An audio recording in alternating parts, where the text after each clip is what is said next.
G'day, Jess Skarratt here, and welcome to this very special edition of Surfing Australia TV, coming to you from Bells Beach, of course, the home of the famous Rip Curl Pro, the world's longest running surf contest, which celebrated its 50th anniversary in 2011, a huge achievement. But they aren't the only ones who have something to celebrate.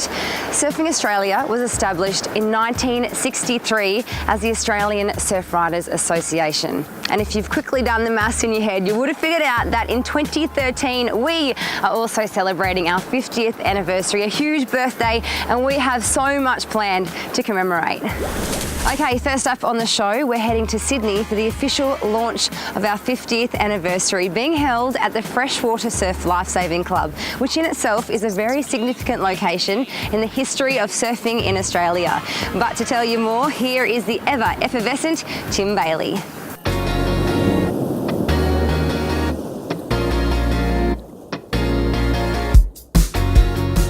Well, here we are, the start of Surfing Australia's 50th anniversary. And we're starting where it all started, at Freshwater Beach. That is one of the most hallowed surfboards, the most famous planks in the world.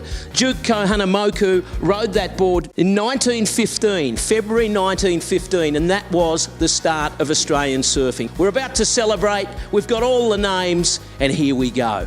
And the good news is, you're coming along for the ride.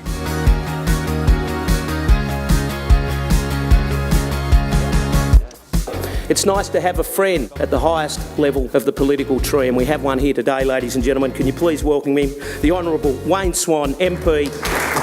Thanks very much, Tim. I'd like to skedaddle for a paddle right now. If you go for a surf these days, there'll be people of all ages. There'll be probably more women than men. You'll see parents, grandparents, all out there together surfing. It's quite amazing to see. If you think about Australia, we're the 12th largest economy in the world. When it comes to population, we rank at 51. But when you think about the population of world surfing champions, we are number one. His job is a lark. His name is Andrew Stark. He's the CEO of Surfing Australia. Please make him welcome and his visit. Today is, a very proud moment for the organisation and something that we've been working for many years towards to celebrate 50 years, and we really want to make the celebration something special. So I'm very proud to show you all the stamps that will be on sale from February, the revealing of the stamps.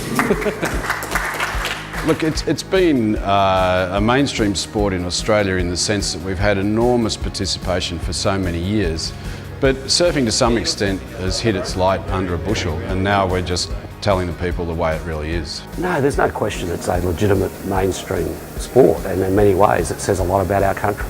To grow into a sport which spans the generations, spans the sexes and so on is phenomenal, and Surfing Australia's done a great job to harness all of that and to get the sport to where it is today. Started with such a bang that I think we tend to have forgotten that, and the real reason for that was people like the bloke behind me here, Midget Farrelly, like the other people who are at the core of the Australian Surf Riders Association when it began way back in 1963.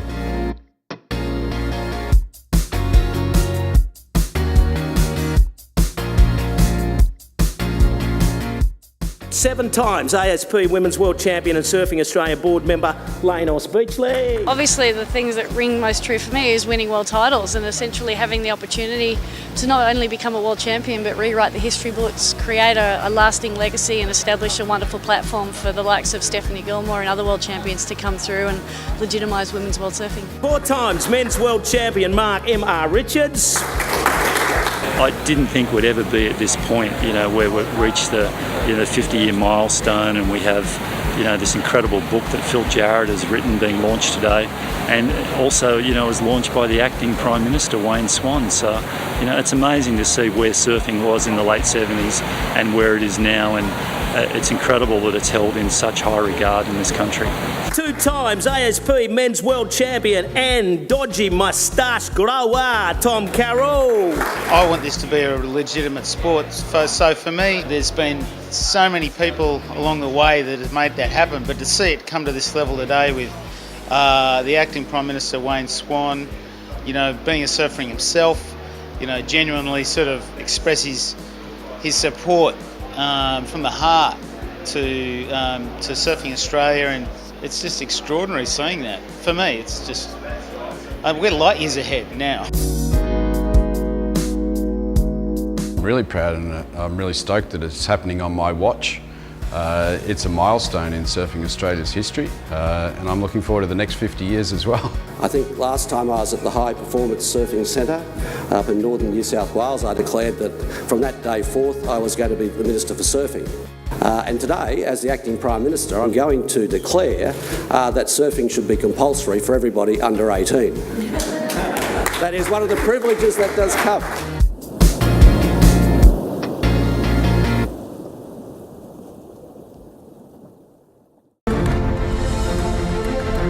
The history of Australian surfing boasts a rich heritage of champions. Now here's your chance to have a say on who you think are Australia's 10 most influential surfers from 1963 to 2013. In conjunction with Surfing Australia's 50th year celebrations, Australia's 10 most influential surfers will be announced at the 2013 Australian Surfing Awards, and you're invited to be part of the voting. So, who are Australia's 10 most influential surfers? Vote now for a chance to win.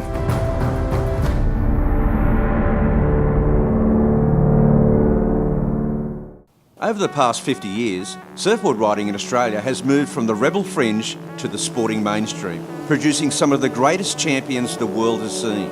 For the first time, a new book, Surfing Australia, A Complete History of Surfboard Riding in Australia, tells the whole story.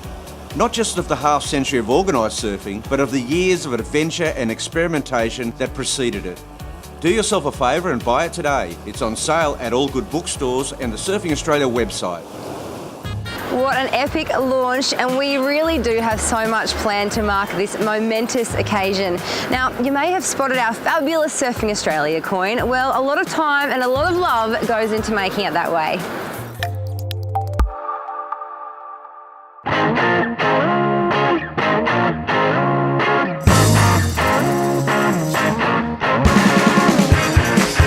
Nation's capital. It's not a place you'd usually find Surfing Australia TV. Let's face it, good old Lake Burley Griffin, you don't find much swell there, but we are in town on official business.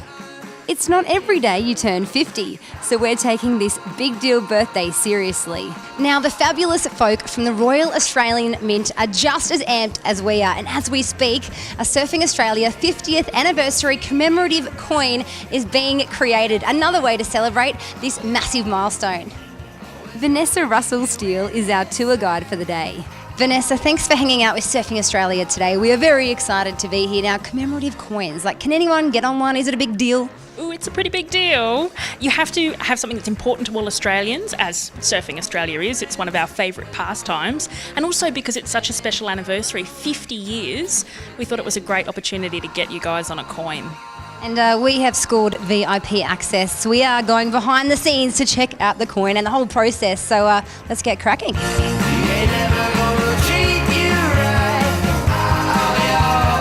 The Mint press and churns out up to 2 million coins a day. Over 15 billion have been produced since they opened in 1965. So you're the ideas people. Thank you for letting us take over your space. Would you say our coin, our precious 50th anniversary coin, is quite a unique concept? Yeah, definitely. The theme in itself is pretty exciting, and it's a deviation from what we would traditionally do. It was also a chance for us to kind of have a reach outside of our traditional collector base. So we thought, yeah, we'll do something a bit more fun, edgy and exciting with the packaging. 5-time world champ Steph Gilmore graces the innovative packaging, and she's stoked to go down in history with this limited edition coin. It truly is an honour to be involved with Surfing Australia on this limited edition coin. Thank you so much for choosing my image to be on the package. Congratulations to Surfing Australia for a huge 50 years. What a success it's been. I feel that a lot of the world's best surfers that come out of Australia really have a lot to thank and be appreciative of Surfing Australia and everything they've done from our junior careers right up until our professional careers. I think you're really going to love this next part, Jess. This is my favourite part. This is the actual coin design process. You have to check this out. I can't believe that this coin is actually being made by human hands. This is your work, Alex. You know, how do you come up with this concept? I started first with the sketches. Once it is approved, I'm starting with the plaster model. So this one is maybe the first, I can say the first step. It is one part is carved in plaster and some details as well. The surfer they are modeled in plasticine. After that, I'm doing the negative of this thing, finishing, doing the last details, and after that it becomes the positive. There is so much love that has gone into this coin, and when I actually get to hold it, I will appreciate the coin so much more, knowing that you have spent so long actually sculpting and designing and this process. It really has blown me away that this is how it happens. Okay, right now we're creeping on George while he's busy working. What is he doing? George actually takes, you know, the big plaster that we saw upstairs with the designers? He takes that and shrinks it to put the design on the master tooling. So from the big plaster to the small metal tools. Now, George, you've been staring at surfing all day. Has it inspired you to get out there and have a crack at surfing? Yeah, one day I'll go there, teach my kids how to do it, yeah. Well, there's very good programs called the Vegemite Surf Groms. Maybe you can get your kids into that. You, however, my friend, would need a long board, a very big board, I think. Stand up. Show us how tall. Yeah.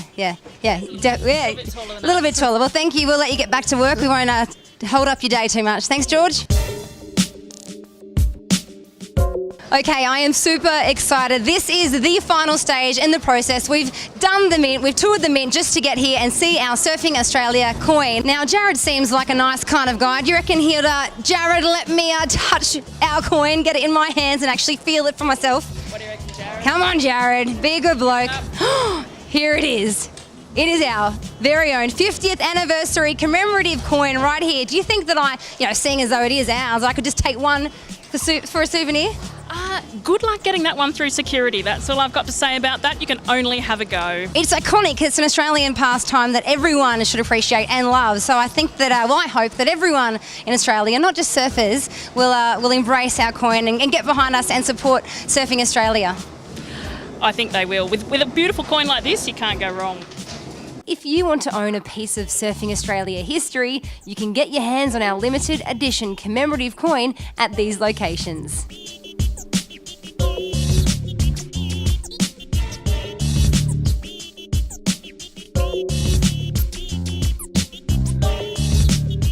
The Soundwave Australian Junior Surfing titles are back bigger and better for 2012. Soundwave and Surfing Australia have brought together the best junior surfers in our country to battle it out for this year's national title.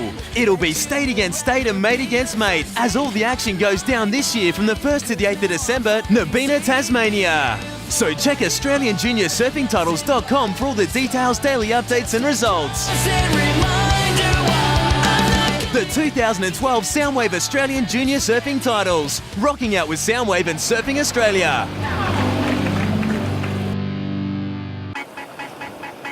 I want to be the best I can be, and there's no better high than pushing myself and my surfing. For me, surfing is everything.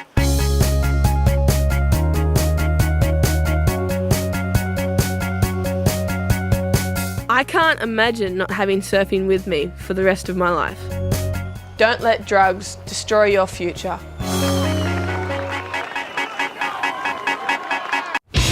Soundwave 2013 hits capital cities next February and March with a jaw-dropping lineup.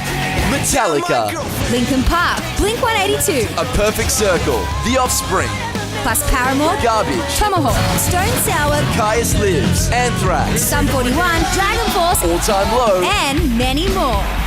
Tickets on sale now. For all deets, hit up bmusic.com.au. Soundwave 2013. Celebrating 10 years.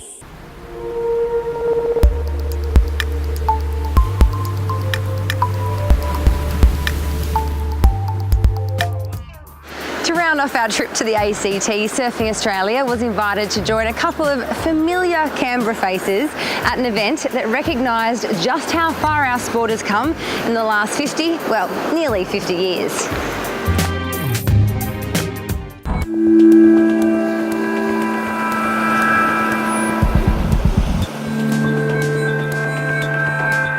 It means an enormous amount to me, and it also shows the progress that surfing has made. You know, surfing is synonymous with Australia. It's not every day you get to frock up and walk down the hallways of Parliament House. Surfing, I think, is pretty mainstream Australia, and you ought to be here along with the rugby league and the soccer and everyone else who turns up, so it's great to see you here.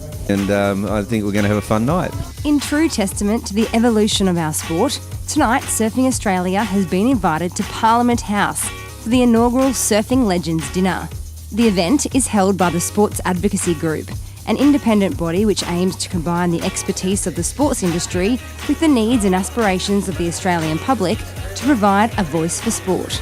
How did this whole event evolve? Well, because I want Australian sport to stay at the top, and it's been at the top for 25 years, and to keep it at the top you have to keep affecting the key opinion leaders, the policy makers, and getting them to actually deliver 21st century ideas so that sports can thrive. The federal government is such a big fan and supporter of surfing in Australia. Why do you think our sport is so important?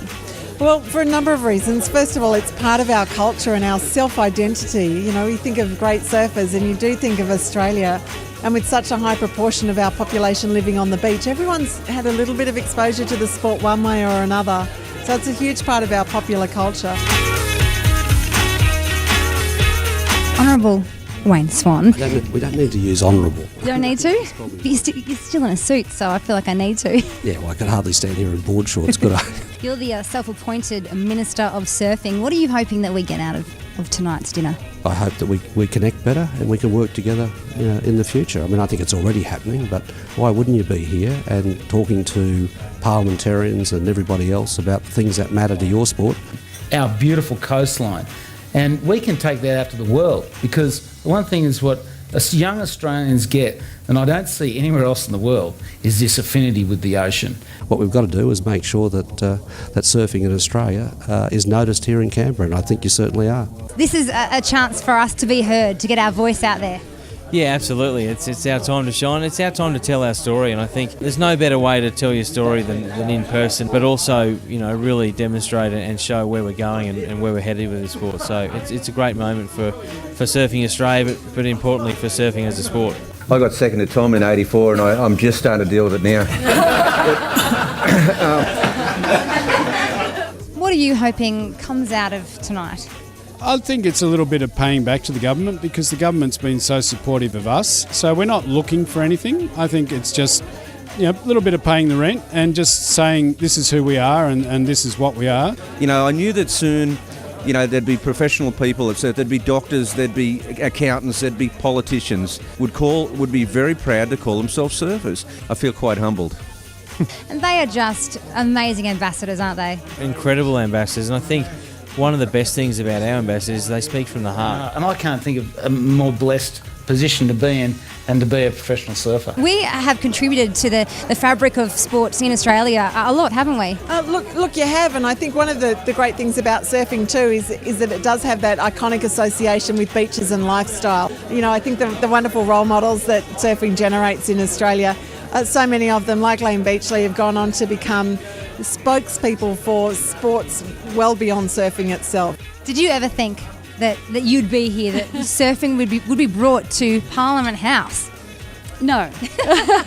It's really important that the government figures here tonight, who invest millions of dollars into our sport, especially through a Surfing Australia, recognise that we're taking ourselves very seriously as well. Do you have a bit of a man crush on Tom Carroll and Rabbit? Well, I hadn't met Tom before, but I have met a number of the others.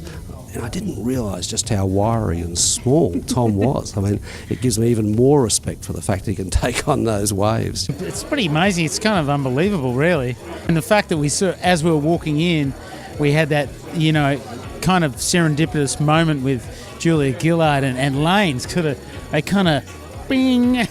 Running into Julia Gillard and going, "Oh, hi, Julia." And she's like, "Hey, Lane." And I said, "You know, we weren't allowed to have a photo in front of your office." She said, "Oh, come on in." The other thing is, because it's a sport and a well-run sport, it introduces a way of life that's really active and healthy, and a lot of other things come with a surfing culture. It is an absolute honour for us to be here, and we thank you, because you have been a huge supporter of us.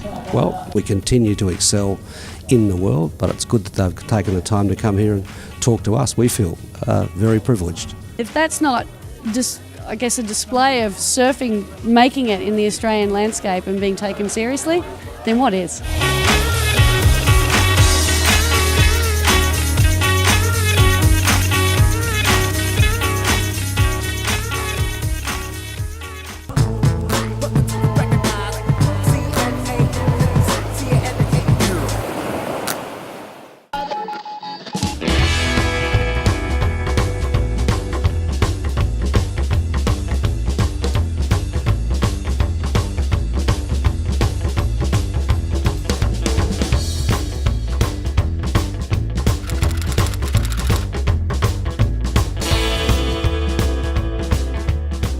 I'm here to demonstrate the super hydrophobic qualities of the Nanotune speed coating.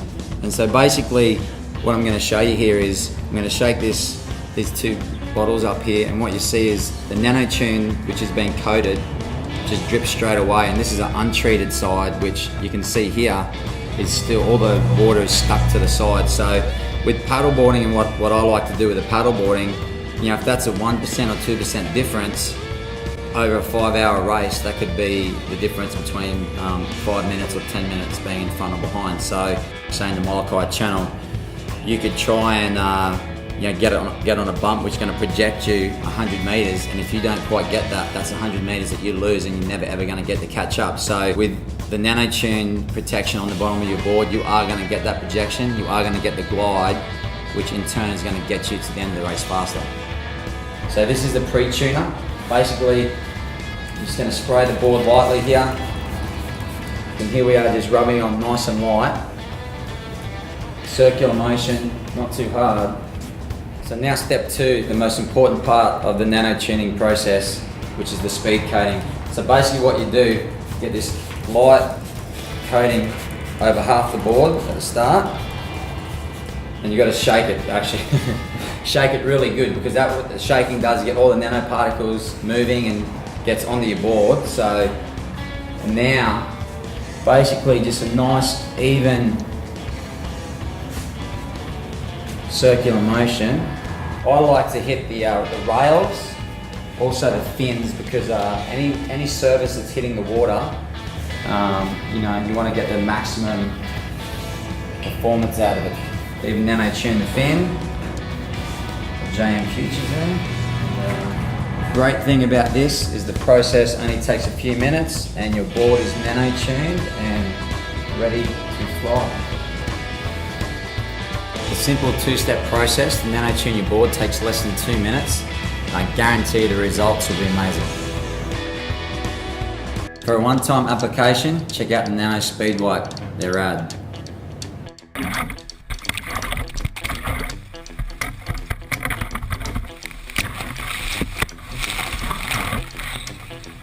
If you want to go faster, fly higher, land smoother and glide further, make sure your next board comes factory nano-tuned.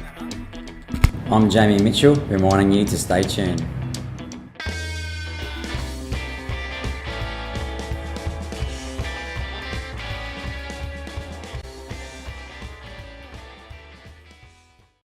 The Wahoo Surfer Groms comps are on again this summer, and they'll be even bigger and better than ever. With 8 events across Australia for boys and girls from under 7s to 15s, Wahoo's got you covered. But it's so much more than a surf comp, with loads of beach games, giveaways and tons of prizes. Events are kicking off in October and are filling fast, so don't miss out. Head to surfingaustralia.com to enter, and for your chance to win an all-expenses-paid 3-day Wahoo surf camp at the brand new Hurley Surfing Australia High Performance Centre.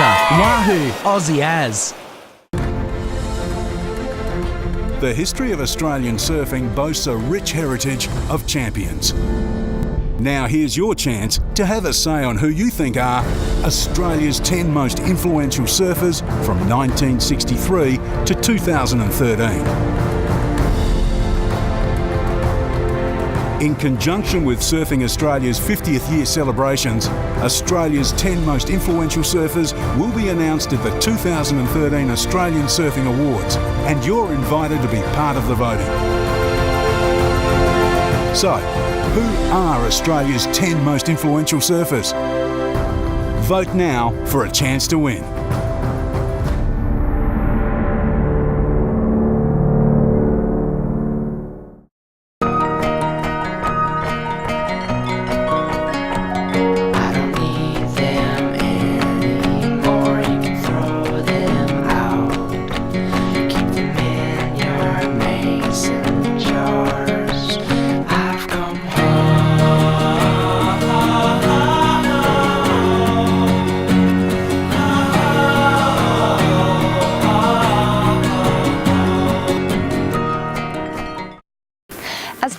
50th birthday celebrations, we're running the 10 most influential Australian surfers campaign.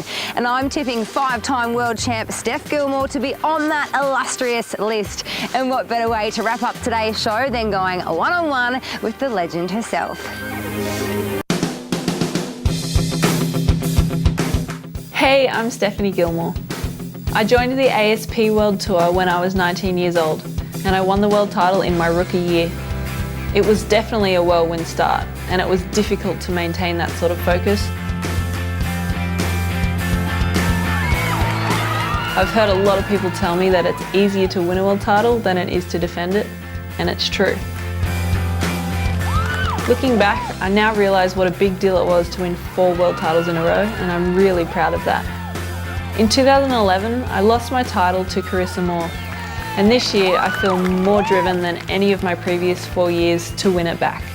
It's definitely an itch that I got to scratch. Surfing has allowed me to open my mind to the endless possibilities of the world. The travel experiences you get on tour or away from tour, just seeing the rest of the world and how people live is something you can only do firsthand. You can't watch it on TV or YouTube. Africa was a real eye-opener, and I think it changed me. After visiting there as a surfer, I really wanted to go back on a trip which helped other people. The Quicksilver Foundation is supporting a really impoverished village to establish sustainable farming and irrigation methods, and it's worked, and I love doing it. Packing and unpacking your life in a suitcase is not fun, but the payoffs of travel can't be discounted. In the end, I love travelling home and sharing those stories with my family and friends.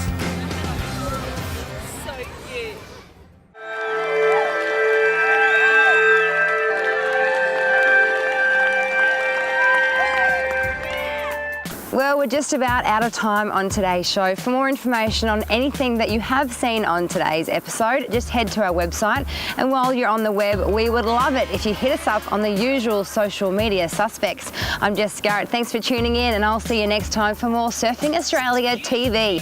P.S. Did you know we're turning 50? Half a century. It's kind of a big deal, and we're a little bit excited.